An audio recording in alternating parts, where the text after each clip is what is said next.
Sejarah berdirinya Kerajaan Mataram kuno. Kerajaan Mataram kuno adalah kerajaan bercorak Hindu-Buddha pernah berkembang di bumi Mataram, sebutan lama untuk Yogyakarta. Sejak pertama kali didirikan pada 732 Masehi, kerajaan ini sempat mengalami beberapa kali perpindahan ibu kota, hingga akhirnya pindah ke Jawa Timur pada abad ke-10 pada periode Jawa Timur. Kerajaan ini lebih dikenal dengan nama Kerajaan Medang. Pendiri Kerajaan Mataram kuno adalah Rakai Mataram Sang Ratu Sanjaya yang berkuasa antara 732 sampai 760 Masehi. Letak wilayah Kerajaan Mataram kuno. Sepanjang sejarahnya, Kerajaan Mataram kuno ini terletak di wilayah Jawa Tengah dan berada di Yogyakarta. Wilayah kekuasaannya meliputi dataran Kedu dan dataran Kewu yang meliputi daerah sekitar Yogyakarta dan Magelang. Letak geografis Mataram kuno sangat strategis karena berada di antara beberapa gunung besar, yaitu Gunung Merapi dan Gunung Merbabu. Gunung Sumbing, Sindoro adalah pegunungan di sebelah utara. Kemudian di sebelah barat terdapat Pegunungan Serayu, di sebelah timur terdapat Gunung Lawu, serta di sebelah selatan berdekatan dengan Laut Selatan dan Pegunungan Seribu. Sedangkan sungai-sungai yang ada, misalnya Sungai Bogowonto, Progo, Opak, dan Bengawan Solo. Sedangkan Poh Pitu kemungkinan berada di antara Kedu sampai sekitar Prambanan. Awal mula kemunculan Kerajaan Mataram kuno. Kerajaan Mataram kuno juga dikenal sebagai Kerajaan Medang.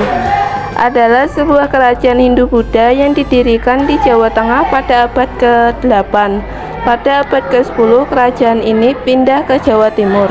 Kerajaan Mataram kuno didirikan pada tahun 732 Masehi oleh Raja Sanjaya dari dinasti Sanjaya.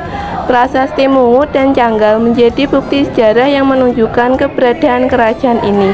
Pada awal berdirinya, kerajaan ini berpusat di daerah Mataram, yang sekarang dikenal sebagai Yogyakarta dan sekitarnya di Jawa Tengah. Silsilah Raja Kerajaan Mataram kuno. Pertama ada Rakai Mataram Sang Ratu Sanjaya. Ia Iki macam lebih. Masa Pak Sanjaya 732 memerintah selama gak sih ditambah gue, tapi nek ditambah gue gak kakean. Memerintah 730 ya kan memerintah, tapi memerintah baik. KB. Memerintah selama 732 sampai gak aku ngetes sih. Ini kita tahu. Sing di Mataram, sing kerajaan kita. Sing raja-rajane kita. Silae kita. Oke. Wes. Silsilah raja-raja Kerajaan Mataram kuno. Yang pertama ada Rakai Mataram Sang Ratu Sanjaya. Ia memerintah selama 732 sampai 760 Masehi. Kemudian Sri Maharaja Rakai Panangkaran. Ia memerintah selama 760 sampai 780 Masehi. Yang ketiga ada Sri Maharaja Rakai Panunggalan atau Dharma Tungga. Ia juga memerintah selama 780 sampai 800 Masehi. Yang keempat ada Sri Maharaja Rakai Wara atau Indra Sailendra, memerintah selama 800 sampai 820 Masehi. Selanjutnya ada Sri Maharaja Rakai Garung atau Samaratungga, memerintah selama 820 sampai 840 Masehi. Kemudian ada Sri Maharaja Rakai Pikatan dan Maharatu Pramodawardhani. Ia memerintah selama 840 sampai 856 Masehi. Selanjutnya ada Sri Maharaja Rakai Kayuwangi alias Dyah Lokapala. Ia memerintah selama 856 sampai 882 Masehi. Selanjutnya ada Sri Maharaja Rakai Watu Humalang. Ia memerintah selama 882 sampai 899 Masehi. Selanjutnya ada Sri Maharaja Rakai Watukara Dyah Balitung. Ia memerintah selama 898 sampai 905 ke-11 Masehi.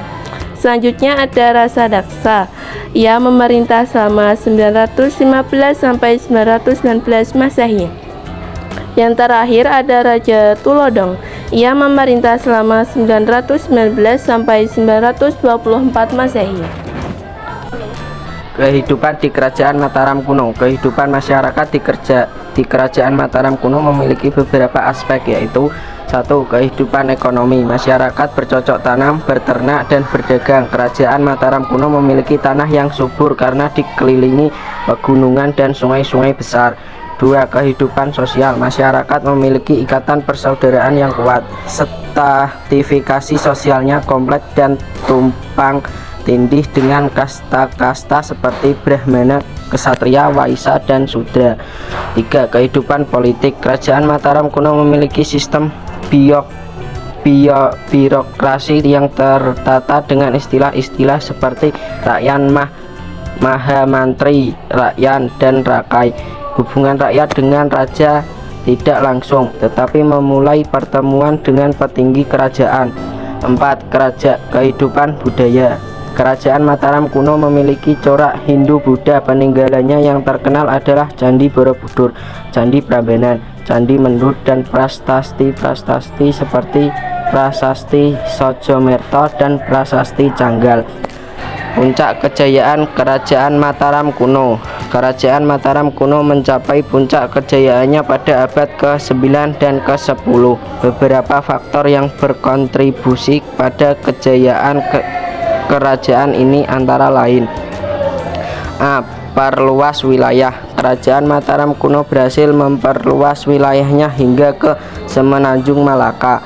B. Perkembangan bidang-bidang. Kerajaan Mataram kuno mengalami perkembangan pesat di berbagai bidang seperti politik, ilmu pengetahuan, budaya, kesenian, dan sosial.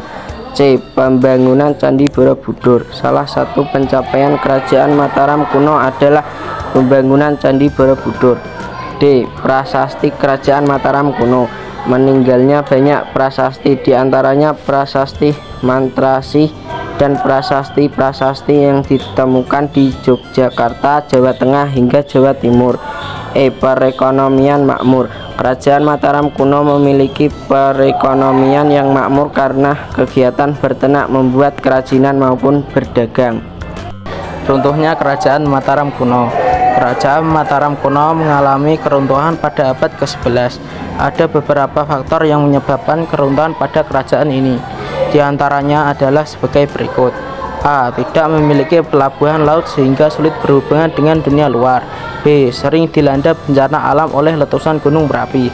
C. Sering terjadi perebutan kekuasaan sehingga kewibawaan kerajaan berkurang. Dan D. Mendapatkan ancaman serangan dari kerajaan Sriwijaya. Oleh karena itu, pada tahun 929 ibu kota Mataram kuno dipindahkan ke Jawa Timur. Di bagian hilir Sungai Brantas oleh Empuk Sindok, kerajaan itu kemudian dikenal sebagai Kerajaan Mataram kuno di Jawa Timur.